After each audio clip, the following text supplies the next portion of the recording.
It's hard enough to forgive someone in the first place. How do you forgive someone who keeps hurting you?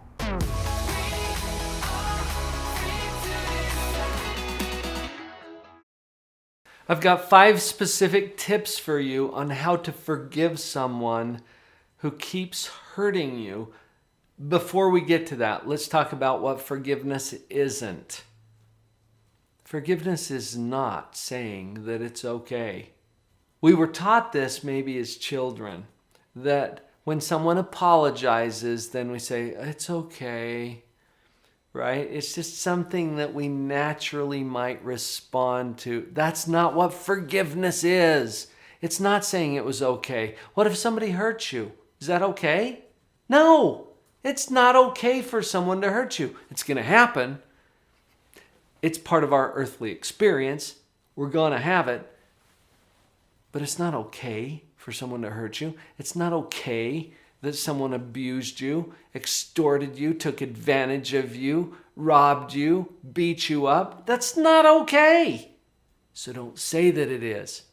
That's not what forgiveness is all about. Forgiveness is not pardoning someone for their wrongdoing. Honestly, you don't have that kind of authority anyway. Are you the highest judge in all of the land? No. The courts may have the authority to pardon someone. The governor, the president may have the authority to pardon someone. God may have the authority to pardon someone, but you don't. So that's not what forgiveness means. You're not pardoning them for their wrongdoing, their crime, their sin.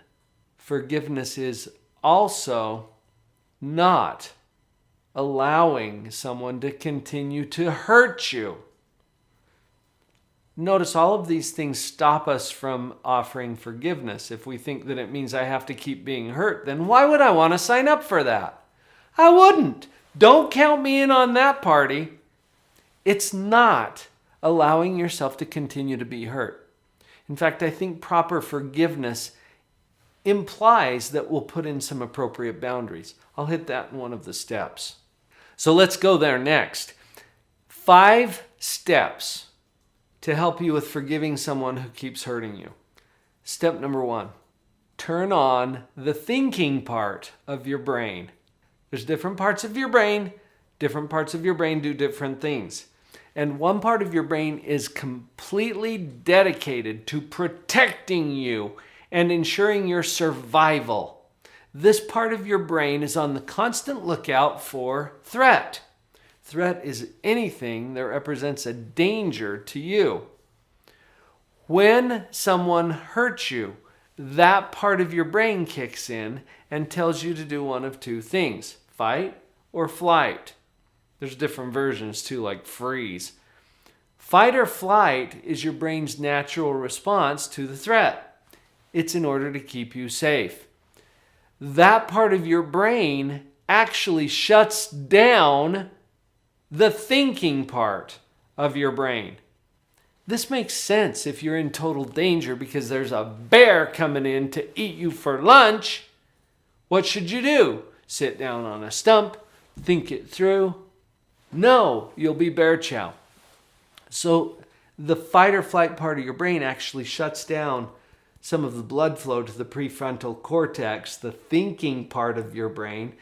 See, it's this front part that does logic and reason and problem solving. And that part gets shut down when the fight or flight brain is engaged to keep you safe from the oncoming attack. Most of the threats that we face are more psychological threats than they are actual physical threats, like being eaten by a bear. But our brain handles them exactly the same way.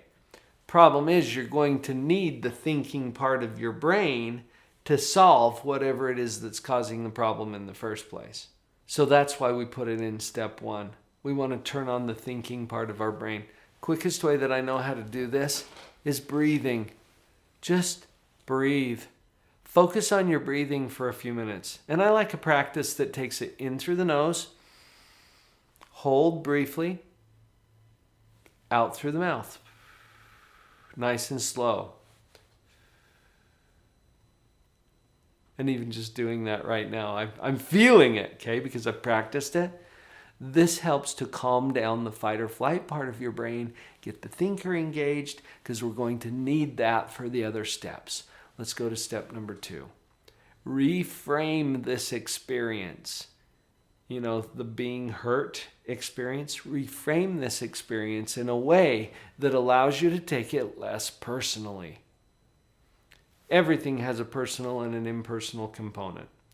The personal side of getting hurt is that it's you. You got hurt. That's personal. Beyond that, it's not about you.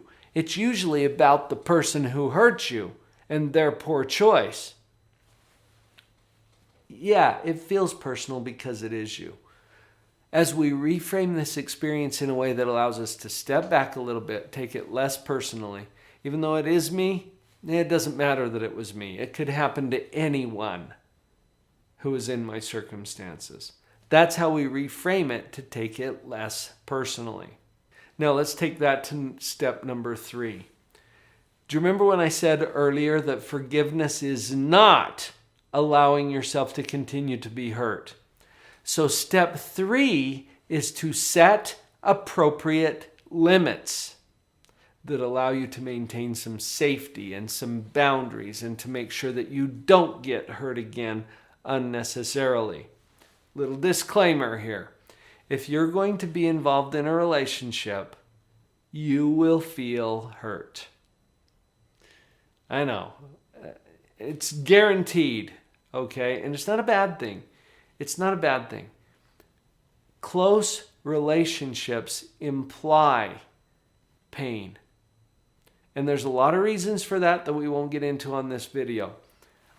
It's okay, however, for you to structure things in such a way as to minimize the risk that you will get hurt. Safety, paying attention to safety, for example. One of my clients was struggling with being hurt by her husband, physically abused by her husband, which is wrong. It's just not okay for someone to be abused in a relationship. Now, it happens occasionally. Her setting appropriate limits included moving her body to a different place for several days while he resolved some issues. She physically removed herself from the home. This was not saying that his abuse was okay, and it was important for her to maintain that relationship because they had a lot of good things going on. It was also important for her to set appropriate limits, to send that message, it's not okay for you to hurt me. Part of forgiveness is setting appropriate limits and boundaries. Now let's go to step number 4. Take full responsibility for how you feel. Not for the being hurt part, okay? If someone has hurt you, then probably it's a bad choice on their part that caused the hurt. How you feel now is dependent on your own thinking. And I'm not saying you're wrong about how you feel. I'm saying take responsibility for how you feel. Acknowledge that it's your thoughts and your beliefs that cause your feelings. We have other videos here on the channel about that. This is an important step because as long as you're blaming someone else for how you feel, you are giving them far too much power in your life. They're going to do whatever they're going to do.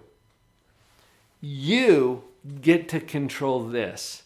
The real estate that's inside of your own skin is for you to control, nobody else. That's why I said take full responsibility for how you feel. Own it. If you want to feel differently, there's things that you can do. You're never wrong about how you feel. Take responsibility for it. Just a quick word about responsibility. In my book, I divide it into 2 words. Responsibility. I like that because it's the ability to respond to something. It has nothing to do with fault or blame. That's a victim concept. But the ability to respond, that's going to empower you to do some pretty cool things. Now let's go back to the relationship with number 5. Work on renewing or releasing the relationship. I like this word renewal because it means that we take something and we transform it into something that is completely new, that wasn't there before. I've heard it so many times. I just don't want things to go back to the way that they were. Yeah, that implies that we're going to create something new, right? A new relationship that looks different from the one that we had before. It might be that you work together with that person to create a new relationship that's better than the one you had before. It might be that they're not really engaged in the process and it's up to you to create a new relationship that's better than the one before. That might include the appropriate boundaries that we talked about in step 3. This has to look different so that you don't continue to be hurt. How that looks different is up to your creative power now. Renew the relationship. The other option is to release the relationship. Sometimes this is pretty easily done. If it's someone who hurt you, for example, who is a stranger to you. We get this if people are a victim of a crime, for example. Do they have a need for an ongoing relationship with that person? No, probably not. It might not even be someone that they knew before they got hurt. Those are easy to release. The ones that are harder to release are the ones where we continue to have contact with that person, either through a work relationship or a family connection or whatever it is. Those are a little tougher. And it might take a little bit of coaching, a little bit of help. When we're working on these things inside of our own mind and inside of our own skin, it can get kind of troubling or problematic sometimes. So engage a coach if you need to, or get a therapist or someone who can give you some feedback about how you're showing up or how you're interacting with this person or what you might be hanging on to that you didn't even see before. Remember what forgiveness isn't. And then it's easier to take these steps that will help you to forgive someone who keeps hurting you. The thing I love most about forgiveness is how it frees us up personally. There's a lot of other ways to power up our own personal development. You'll find many of those here on the playlist for positive personal development. Check it out. I saw her standing in the street alone.